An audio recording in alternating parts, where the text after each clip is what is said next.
안녕하세요. 다산에듀 교수 이창선입니다. 자, 이번 시간에는 연소의 3요소 중에서 산소 공급원에 대한 내용과 그리고 기체의 부피에 관한 법칙에 대해서 공부해 보도록 하겠습니다.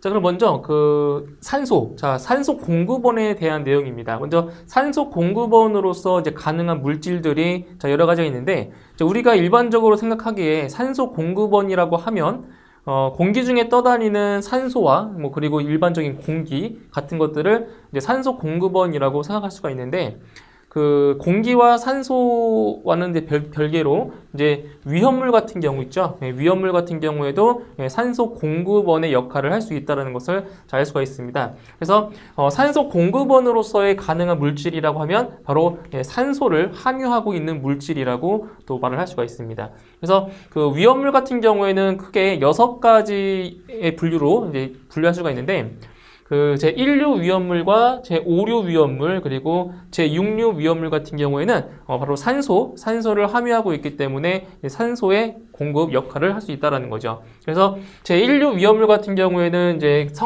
그 위험물의 성질이 바로 산화성 고체입니다. 산화성 고체. 그죠? 그래서 산화성 고체라고 하는 것은 다른 물질들을 이제 모아주는 거예요. 산화시킬 수 있다라는 거죠. 그래서 대표적인 물질들은 이제 질산 나트륨 같은 것들이 바로 산소 공급원의 역할을 할 수가 있다라는 거죠. 그 다음에 제5류 위험물 같은 경우에는 성질이 이제 자기 반응성 물질이에요. 그래서 자기 스스로 이제 연소할 수 있다는 거죠. 자기 반응성 물질이 있고, 그리고 제6류 위험물 같은 경우에는 성질이 산화성 액체입니다. 그것도 마찬가지로 산화성이기 때문에 다른 물질들을 산화시킬 수 있다는 거죠. 그래서 오늘 대표적인 것이 과산화수소가 있습니다. 그리고 그 지연성 가스 또는 조연성 가스라고 하는데, 이것은 바로 연소를 도와주는 가스를 말하는 거죠. 그래서 자신은 연소하지 않고 연소를 도와주는 가스, 대표적인 것들이 산소, 불소, 염소, 그리고 오존 같은 것들이 있는 거죠. 그래서 지연성 가스 또는 조연성 가스도 산소 공급원의 역할을 해주는 거고요. 그리고 공기입니다. 압축 공기 이런 것들도 산소 공급원 역할을 해주는 거죠. 자, 그 다음에 이제 연소의 범위입니다. 연소 범위. 그러니까 연소 범위라는 것은 용어 그대로 연소가 가능한 범위를 말하는 거예요. 연소 범위. 그래서 우리가 연소 범위를 얘기할 때는 바로 연소 하한값, 최저값이 되겠죠. 그리고 연소 상한값, 최고값. 그래서 그 연소 범위를 이제 동일한 용어로 말하자면 연소 한계라고도 하고요. 그리고 폭발 범위라고도 해요. 그래서 문제에 따라서 폭발 범위를 물어보는 경우가 있고, 또는 연소 범위를 물어보는 경우가 있는데, 이것도 같은 용어라고 보시면 되는 거죠. 자, 그래서 보시면 이제 가연성 기체라 하더라도 점화원의 존재 하에 산소와 연소 범위 내에 있을 때 바로 이겁니다. 연소 범위가 연소 범위가 넓을수록 더 위험하다라는 거죠. 범위가 넓을수록. 그러니까 연소 범위가 넓다라고 하는 것은 그만큼 연소가 일어날 확률이 더 높다라는 겁니다. 범위가 넓기 때문에. 그래서 그 연소 범위를 얘기할 때는 바로 연소 하한계와 연소 상한계를 얘기할 수가 있는데, 연소 하한계 같은 경우는 연소가 일어나는 하한값, 제일 적은 값이 되겠죠. 밑에 값. 그리고 연소 상한계라고 하는 것은 연소가 일어나는 상한값, 최고 윗값이 되는 겁니다. 자, 그래서 다음 내용을 보시면, 자, 물질별로 그 연소의 범위들이 있어요. 이게 보시면 이제 가스는 아세틸렌 가스, 수소, 일산화탄소, 에테르, 이황화탄소 이런 식으로 자, 물질별로, 가스별로 자, 연소의 범위가 정해져 있다라는 거죠. 그래서 요 왼쪽에 보시는 것이 바로 연소 하한계 값입니다. 연소 하한계 값, 최저값. 그리고 오른쪽에 있는 그 수치가 바로 연소 상한값을 말하는 거죠. 최고값. 그래서 이런 거예요.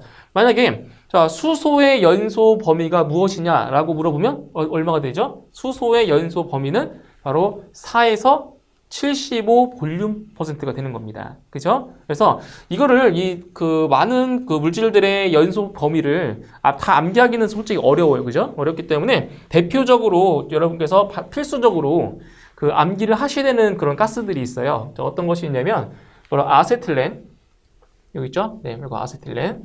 자, 반드시 암기하셔야 돼요. 그리고 수소. 네, 수소도 자주 나오는 그런 그 물질이고요. 그 다음에 에틸렌. 그죠? 에틸렌 이런 거. 에틸렌. 그 다음에 메탄, 에탄. 그리고 프로판. 이 정도.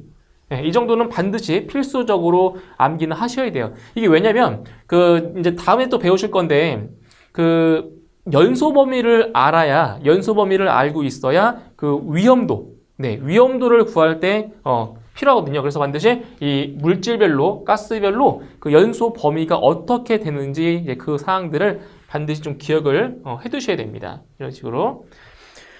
자, 그 다음 보시면 이제 물질의 위험성이에요. 물질의 위험성. 자, 물질의 위험성이라고 하는 거는 이제 어떠한 경우에 더 위험하냐, 위험한지를 조건을 지금 나열해 놓은 건데, 자, 첫 번째 보시게 되면 온도가 높을수록 위험하다라는 거죠. 그러니까 온도가 낮을 때보다는 온도가 뭐 할 때? 높을 때, 온도가 높을 때 위험하고요. 그러니까 물질들의 다 공통적인 특성을 말하는 거예요.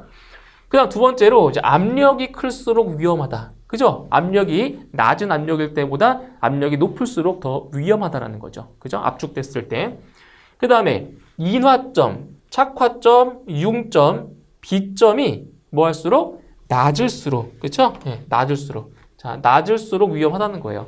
그럼 인화점이라고 하는 것이 무엇이냐? 인화점은 어떠한 가연성 물질에 불꽃, 점화원을 대었을 때, 점화원을 인가했을 때 불이 붙는 최저 온도, 그 최저 온도를 바로 인화점이라고 하는 거죠. 인화점. 그 다음에 착화점이라고 하는 거는 다른 말로 이제 발화점이라고 하는데, 그 착화점은 불꽃 없이 스스로 연소가 가능한 최저 온도를 바로 착화점이라고 하는 겁니다. 그리고 융점 같은 경우는 뭐 융점은 녹는 점이죠. 녹는 점. 그리고 B점은 바로 끓는 점. 자, 이러한 온도들이 뭐 할수록? 낮을수록. 자, 그러면은 헷갈릴 수가 있어요. 보세요.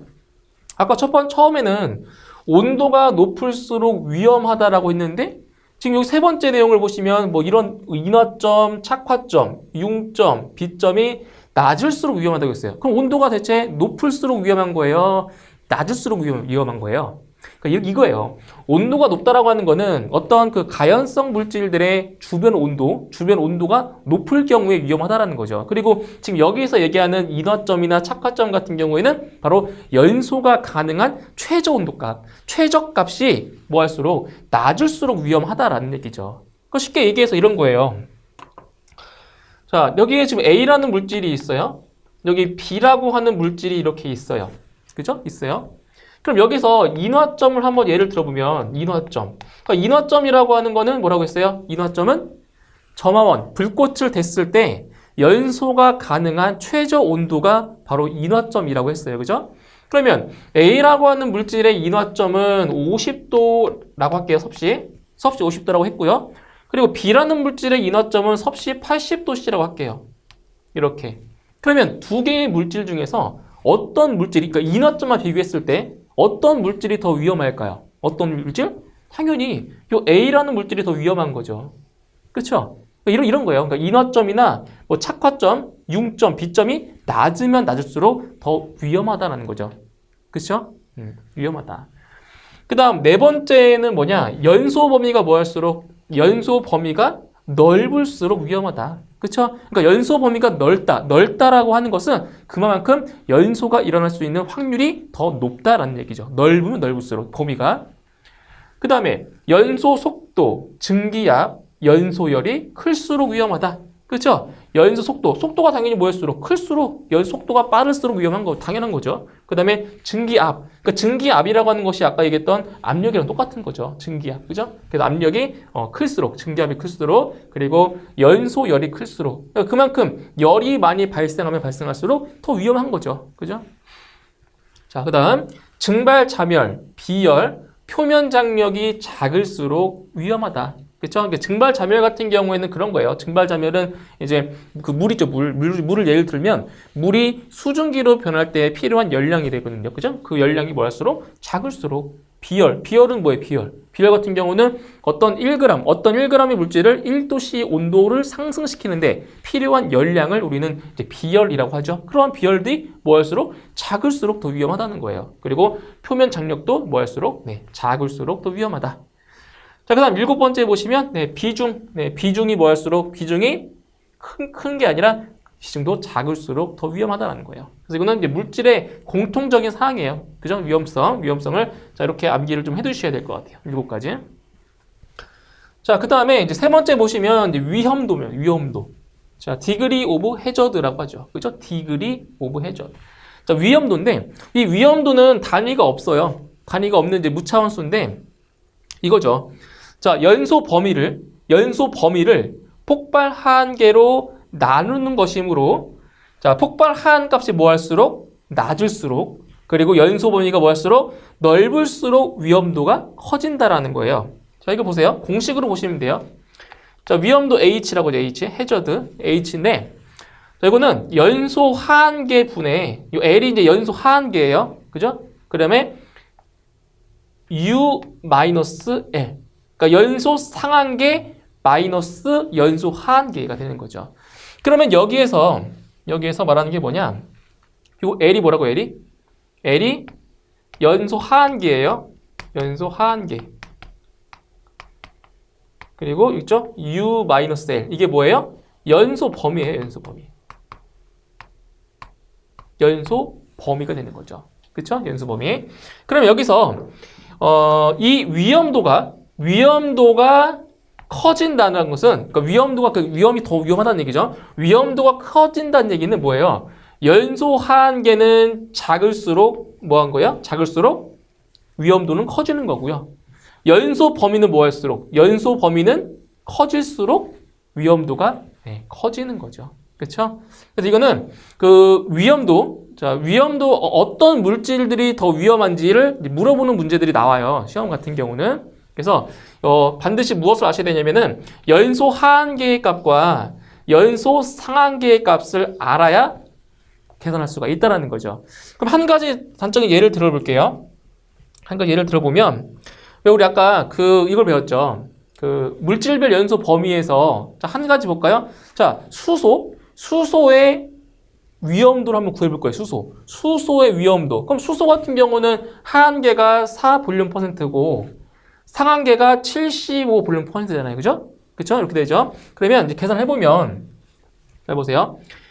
자, 위험도는 지금 수소의 지금 수소의 위험도를 구해볼 거예요. 예를 들어서 수소. 그럼 연소 하한계가 4라고 했죠. 4. 그러면 4분의 연소 상한계가 75예요. 그죠? 75. 그럼 75 마이너스 4. 이렇게 구하는 거라고요.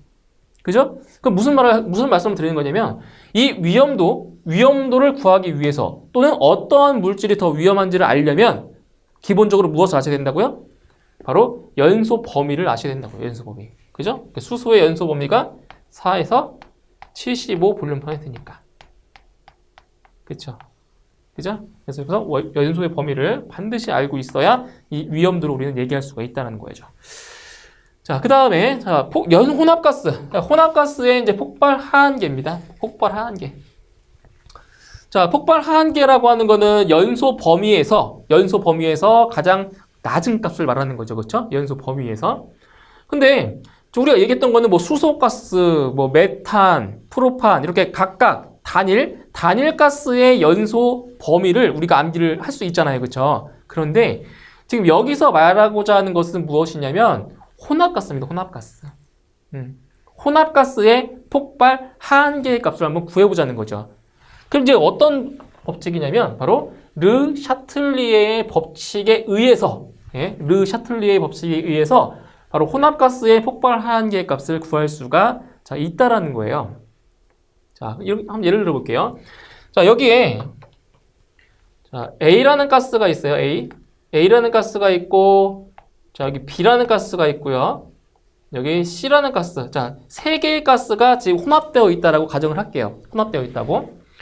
그런데 이 혼합가스의 그 비율을 보니까 자, A는 전체의 50%의 비율을 가지고 있고요. 이 혼합가스에서 말하는 거예요. B라는 가스는 한 30%, 나머지 20%는 바로 C라는 가스가 차지하고 있어요. 부피의 비가. 자, 그 다음에 이제 무엇을 아셔야 되냐면 이 A라는 가스, A가스, B가스, C가스의 바로 폭발 하한계를 아셔야 되는 거예요. 그럼 예를 들어서 뭐 A라는 가스의 폭발 한계를 뭐 2.1로 놓을게요. 2.1 볼륨 퍼센트. 예를 드는 거예요. B라는 가스의 폭발 한계를 요거는 한 4 볼륨 퍼센트. 그 다음 C라는 가스의 폭발 한계를 요거는 한 3.5로 놓을게요. 3.5 볼륨 퍼센트. 그죠? 자, 이렇게 놨을 때, 자, 여기서 이 혼합가스, 세 개의 가스의 혼합된 세 개의 가스의 그 혼합가스의 폭발 한계는 어떻게 구해주냐? 잘 보셔야 돼요. 자, L은 지금 이 세 개의 가스의 그 부피의 값을 다 합하시는 거예요. 부피의 값을. 무슨 말이냐면은 여기가 지금 A가 50%, B가 30%, C가 20%잖아요. 이 값들을 다 합치는 거라고요. 근데 여기 보시면 지금 여기를 자 100이라는 값으로 놨어요. 근데 이게 항상 100을 대입하는 건 아니에요. 잘 보세요. 지금 50%, 30%, 20% 놨죠. 그죠? 그럼 더하는 거예요. 더해주면은 다 더해주면 100이잖아요. 100. 이렇게 100. 그 다음에 이제 여기 분모에 어떤 값이 들어가냐면 바로 이게 들어가는 거죠. 여기 보세요. 하한계분의 부피 용량. 하한계분의 부피 용량이 들어간다고요. 그럼 뭐냐? A라는 가스는 폭발 하한계가 2.1이니까 2.1분의 몇 퍼센트라고요? 부피 대비가 50% 이렇게 들어간다고요. 플러스 B라는 가스는 폭발 하한계가 4니까 4분의 30% 이런 식으로. 맞나요? 그리고 C라는 가스는 얼마예요? 3.5분의 20% 이렇게 계산하시는 거예요. 이걸 계산하시면 나오겠죠. 어떤 값이. 그죠? 이 값이 바로 이 혼합가스의 폭발 하한계라고 할 수가 있어요. 그런데 이제 아까 말씀드렸지만 여기가 항상 100이 들어간다? 아니라는 거예요. 자, 어떤 경우가 있냐면 이제 문제에 따라서 이렇게 그 혼합가스의 그 부피 비가 이 합이 100이 나오는 경우가 있어요. 근데 그렇지 않고 이런 경우도 있다는 거죠. 잘 보세요. A라는 가스가 예를 들어서 이거를 뭐 40%라고 넣고요. 40% 볼륨 퍼센트 똑같고요. 그 다음 B는 10 볼륨 퍼센트. 자, C는 20 볼륨 퍼센트 이렇게 놓을게요. 이렇게 나오는 경우도 있어요. 이렇게.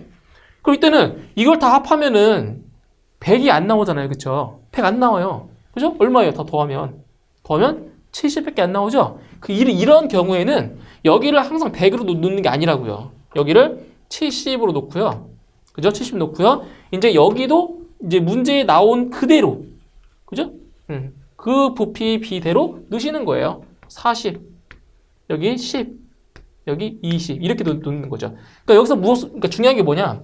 여기 분자에 들어가는 값은 이 값들을 뭐한 거? 합친 거. 그죠? 이 합친 값들이 그대로 위로 들어가면 되는 거예요. 이렇게.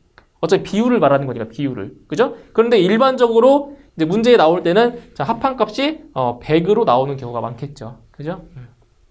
이렇게 해서 자, 이건 혼합가스의 폭발 하한계는 계산 문제로 많이 나오겠네요. 그쵸? 계산 문제로. 자, 그 다음에 이제 6번째 보시면 이제 기체의 부피에 관한 법칙이 있어요. 여기에는 이제 그게 3가지의 법칙이 있죠. 이거는 이제 예전에 그 과학 시간에 이제 배웠던 이제 그러한 기본적인 그런 내용입니다. 자, 먼저 첫 번째 보시면 어떤 법칙이 나와요?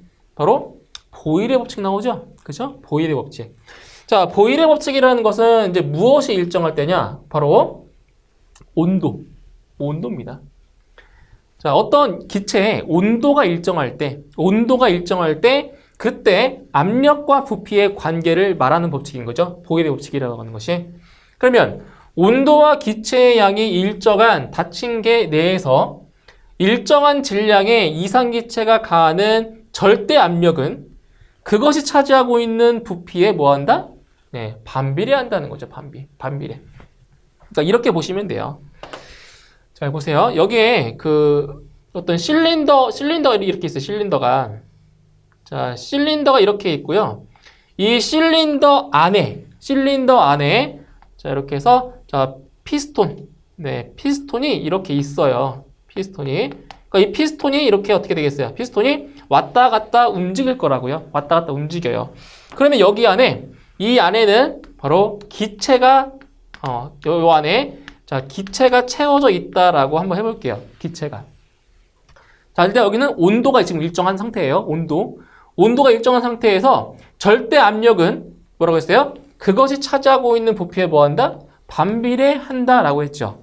그럼 여기서 이 피스톤을 이렇게 왼쪽으로 밀면 어떻게 돼요? 이렇게 피스톤이 이렇게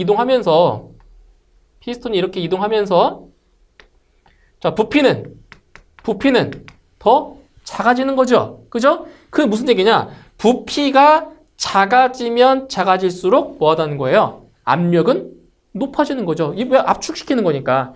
보세요. 부피가 줄어들면 줄어들수록 그 안에 있는 그 기체가 어떻게 되겠어요? 오밀조밀 뭉쳐 있겠죠. 그만큼 압력은 더 커진다는 거예요. 그래서 무슨 말이냐면 온도가 일정한 상태에서 이 절대압력은 바로 부피에 뭐 한다? 반비례한다는 알 수 있는 거죠. 그래서 곡선이 이렇게 되는 거예요. 이런 곡선. 이렇게. 부피가 커지면 압력은 작아지고요. 반대로 압력이 작아지면 부피는 커지는 거죠. 그죠? 이렇게. 그래서 반비례 곡선이 되는 거예요. 그래서 보일의 법칙이라고 하는 것은 뭐예요? 온도가 일정할 때 그 부피와 압력은 서로 어떤 관계에 있다? 반비례 관계에 있다. 이런 거죠. 반비례 관계. 이겁니다. 반비례. 자, 그 다음 두 번째 법칙은 무엇이냐? 바로 샤를의 법칙이죠. 샤를의 법칙. 샤를의 법칙은 이제 무엇이 일정한 거냐? 바로 압력이죠. 온도가 일정한 것이 아니고 압력이 일정한 상태에서 부피와 온도는 뭐한다? 부피와 온도는 비례 관계에 있다라는 거예요. 비례 관계. 잘 보세요. 일정한 압력에서 기체의 온도를 높이면 부피가 증가하고 온도를 낮추면 부피가 뭐한다? 감소한다. 즉 무슨 말이냐? 바로 기체의 부피와 온도는 비례한다라는 거죠. 비례한다. 자, 이런 게 있어요. 그 기체. 자, 기체 같은 경우에는 온도를 높여주잖아요. 온도. 보세요. 온도를 높여주잖아요. 그럼 어떻게 되겠어요? 기체의 분자량의 운동이 더 활발해지겠죠. 활발해져요. 맞나요? 다시. 어떤 기체의 온도를 높여주면 그 기체의 분자들의 움직임이 활발해지기 때문에 어떻게 된다고요? 팽창이에요. 팽창. 그래서 부피도 똑같이 커지는 거예요. 커진다고요. 그런데 반면에 자, 온도를 낮춰주잖아요. 온도를 낮춰주면 뭐예요? 수축해요. 수축하기 때문에 부피도 똑같이 뭐한다? 감소하는 거예요. 그죠? 그래서 압력이 일정한 상태에서 온도와 부피는 무슨 관계에 있다는 거예요? 온도와 부피는 비례 관계에 있다라는 거죠. 비례 관계. 그래서 지금 설명했던 그 보일의 법칙과 샤를의 법칙은 어디에서 설명드릴 수 있냐면 바로 그 이상기체 상태 방정식에서 또 말씀을 드릴 수가 있어요. 그래서 이 두 가지 지금 설명드렸고요. 그 다음 세 번째는 이제 보일 샤를의 법칙이에요. 보일 샤를의 법칙. 자, 이것은 무엇이냐? 자, 기체의 압력과 온도가 뭐 할 때? 동시에 변할 때. 그죠? 그러니까 압력이 일정하다라고 한 경우는 뭐예요? 압력이 일정한 경우는 샤를의 법칙이었고요. 온도가 일정한 상태라는 것은 이건 보일의 법칙이었단 말이에요. 그러면 보일 샤를의 법칙은 무엇이에요? 바로 기체의 압력과 온도가 동시에 변할 때. 일정한 게 아니라 동시에 변할 때. 그때 일정량의 기체의 부피는 절대 온도에 비례하고 바로 압력에는 반비례한다라는 것. 이것이 바로 보일 샤를의 법칙입니다. 그래서 보일의 법칙과 샤를의 법칙이 어떻게 보면 좀 합쳐졌다는 얘기죠. 그렇죠? 이렇게. 그래서 이 내용을 좀 기억을 해두시고요. 이제 네 번째로 이제 이상기체 상태 방정식이 있어요. 이 이상기체 상태 방정식 같은 경우는 그 이상기체의 어떤 상태량 간의 관계를 나타내주는 그런 아주 방정식이라고 할 수가 있는데, 자, 여기 한번 볼게요. 일단 이상기체 상태 방정식은 PV는 nRT. 이게 가장 기본적인 방정식입니다. 이상기체 상태 방정식인데, 자, 여기서 하나씩 그 내용들을 보면 요 P라고 하는 것이 뭐예요? 이게 P가 압력이에요. 압력. 그 기체의 압력을 말하는 거고요. 요 V는 부피죠. 부피. 그리고 N. 요 N은 몰수. 예, N은 몰수를 말하는 거예요. 그리고 R은 이거는 이상기체 상수입니다. 그래서 이상기체 상수는 우리가 좀 암기를 해주시면 좋아요. 0.08입니다. 0.082 정도가 돼요. 이상기체 상수입니다. 그리고 T는 바로 절대 온도가 되겠죠. 절대 온도. 그런데 우리가 이런 공식도 있어요. PV는 nRT라고도 하는데 이것을 n분의 WRT 이렇게도 우리가 쓸 수가 있어요. 그 무엇이냐면은 바로 요 n 대신에 우리가 n분의 W를 쓴 거잖아요. 그죠? 그래서 몰수. 자, 몰수. 이것이 바로 몰수입니다. 몰수. 그래서 몰수라고 하는 거는 분자량. 어떤 물질의 어떤 기체의 분자량 분의 뭐예요? W는 질량으로 나타낼 수 있다는 거죠. 그래서 PV는 nRT 또는 PV는 n분의 WRT 이렇게 되는 거죠. 그런데 여기서 우리가 지금 이상기체 상태 방정식을 논하기 전에 보일의 법칙이나 뭐 샤를의 법칙을 얘기했었잖아요. 자, 어떤 내용이냐면 자, 여기 한번 보세요. PV는 nRT. 자, 이 공식에서 보시면 자, 어떻게 식을 변형할 수가 있냐면 이겁니다. 압력과 우리가 아까 얘기했죠. 압력과 부피와 온도의 관계를 얘기했어요. 그러면 여기에서 자, 몰수와 기체 상수는 어때요? 이 두 개의 값은 일정하죠? 일정해요. 안 변한다고요. 몰수랑 요거 있죠. 요거 값 기체 상수 값 0.082 이거 안 변한다고요. 그죠? 그럼 무슨 얘기냐? 자, 양변을 요 t로 나눠주면 t분의 pv는 nr이 됩니다. nr. 그렇죠? 이 값은 일정하다고 일정해요. 어떤 값으로 일정하겠죠? k라는 값으로 할게요. 그죠? 그럼 t분의 pv가 일정이에요. 일정. t분의 pv가 일정하다라고요. 그럼 만약에 자, 보일의 법칙을 한번 다시 설명드릴게요. 보일의 법칙. 보일의 법칙이라고 하는 건 뭐가 일정하다고요? 뭐가 일정하다고요? 온도가 일정할 때. 그러면 보세요. t분의 pv는 k라는 값으로 지금 일정해요. 값이 일정하다고요? 자, 근데 여기서 온도. 자, 온도도 일정하대요. 온도가 일정하대요? 그러면 누구도 PV도 뭐 어떤 값으로 일정하겠죠, 그죠? 일정하다는 거예요, 이 값이. PV는 이것도 일정하다. 그럼 여기서 무엇을 알 수 있냐? 압력이 높아지면 부피는 감소하고, 맞죠? 반대로 압력이 감소하면 부피는 증가하고. 무슨 관계라는 얘기예요? 바로 압력과 부피는 반비례 관계에 있다라는 거죠. 어떨 때? 온도가 일정할 때. 맞나요? 온도가 일정할 때. 자, 그러면 샤를의 법칙 같은 경우, 샤를의 법칙. 자, 샤를의 법칙은 여기서 T분의 지금 PV는 자, 일정하다라고 했어요.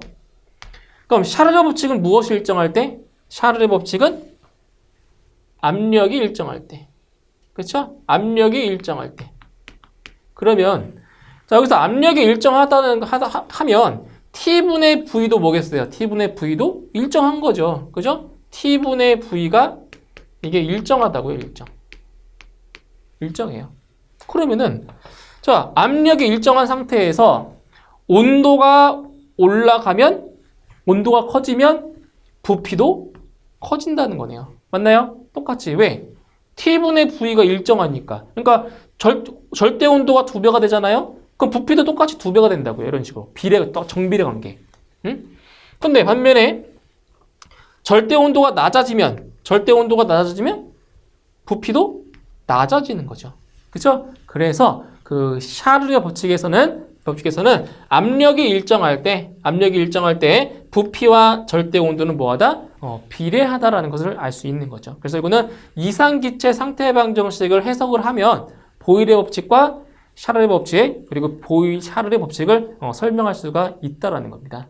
이렇게 해서 이번 시간에는 이제 그 산소 공급원에 대한 내용과 그리고 기체의 부피에 관한 법칙을 같이 알아봤습니다. 저도 강의 내용 다시 한번 정리해 주시고요. 저는 다음 시간에는 바로 그 연소의 3요소 중에서 점화원에 대한 내용으로 다시 뵙도록 하겠습니다. 네, 수고하셨습니다.